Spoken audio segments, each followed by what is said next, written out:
Well, I think that scoring for the Thunder is always going to be something that just sort of happens naturally because there's so much scoring talent on the court at once, and those guys aren't shy about getting their shots. But for the Mavericks, it takes a little doing. And I've been really interested in Jason Kidd's play in this series. He looked really, to me, ragged in Game 1. He looked a little better in Game 2. But Skin, when Nowitzki isn't doing everything, how can the Mavericks create offense with the personnel they have this season? That's a great question, and I think we're all wishing we knew what the answer was. So much of what they do is they hope to get stops and try and get early offense, because when they get into a half-court set, they've got problems. And really, they had the same type of problems last year. Their best guy attacking the basket was J.J. Barea, and that's real. So Yeah. they don't have a lot of offensive options. They have to do it as a team, and if it's not Jet going, and I think one of the things that I said before the series started, that to me the biggest matchup was James Harden versus Jason Terry. And I know that sounds absurd when Russ and KD and Dirk are on the floor, but Jet absolutely has to score. It's still one of the most miraculous things in Dallas sports history is Jason Terry mouthing off about whether or not LeBron James could stop him in the fourth quarter, and then the next 3 games LeBron couldn't stop him. We're all still dumbfounded, and there's a championship because of it. So it's hard for them to manufacture offense. Everything is based off of Dirk.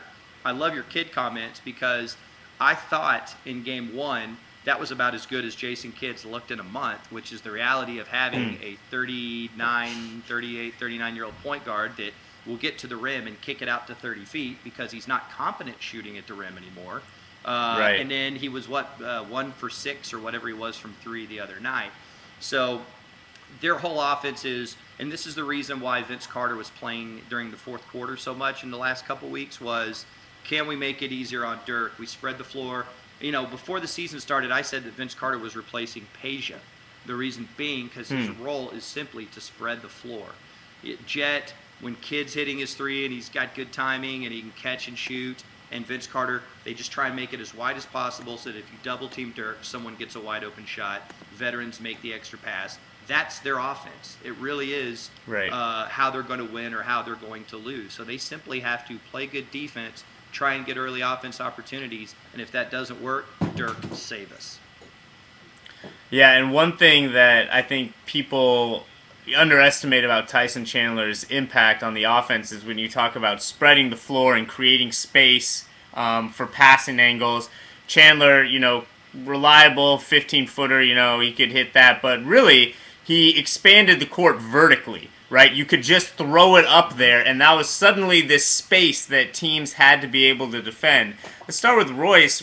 Do you notice the Thunder being able to defend the Mavericks differently without that lob threat?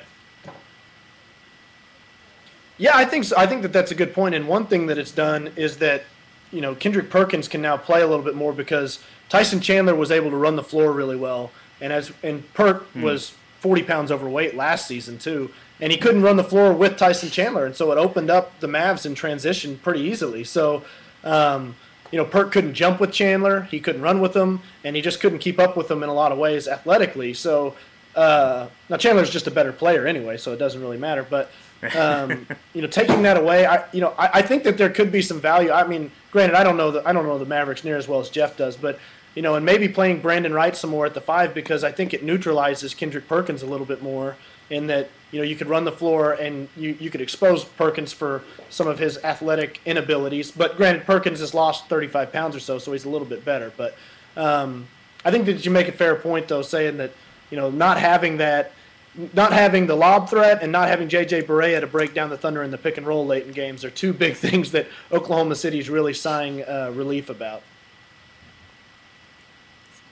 Yeah, and along what Royce was saying, one really brilliant observation he made that I don't know if enough has been made of is simply what running the floor does to your early offense. Because what happens is when you have an athletic big out in front running, traditionally it was, okay, whoever gets down there and just gets their block position. Mourning used to do that really well. I'm going to beat you to the spot. With Chandler, him running the floor, what it does is it sinks the defense down closer to the baseline earlier. And so what that does is it opens up, that 12 to 3-point range, and the Mavericks would get a lot of shots there in early offense because the defense is so concerned about getting back and getting back to the rim because you have an athletic guy that's out running. And that would, aside from pick and roll stuff and lobs, that opens up the floor in that regard. They do miss that quite a bit. Haywood has given them nothing, and that's why he only played 10 minutes. Brandon Wright, for the things that I like, the other night, game 1, he played 7 minutes, and it without a doubt looked like his first 7 minutes of playoff basketball. It was really bad, and he looked like a complete. He did airball a dunk, didn't he? Given them. Yeah. Oh, and Jan Mahimi got pinned by Kevin Durant. In game 1 on a block. And I know Durant's long and all that stuff, but dude, you're a 7-footer. Flush that bad boy. And so the hope is that Jan played better in game 2, and Jan actually played pretty good in the playoffs last year. I don't know if you guys remember that clutch shot he hit in the third quarter of game 6 in the finals. So they're at this point, for all the reasons that Royce pointed out, they want Jan to be on the floor, running the floor, trying to give some sort of Diet Pepsi version of Tyson Chandler, if you will. That's their best hope at center in this series.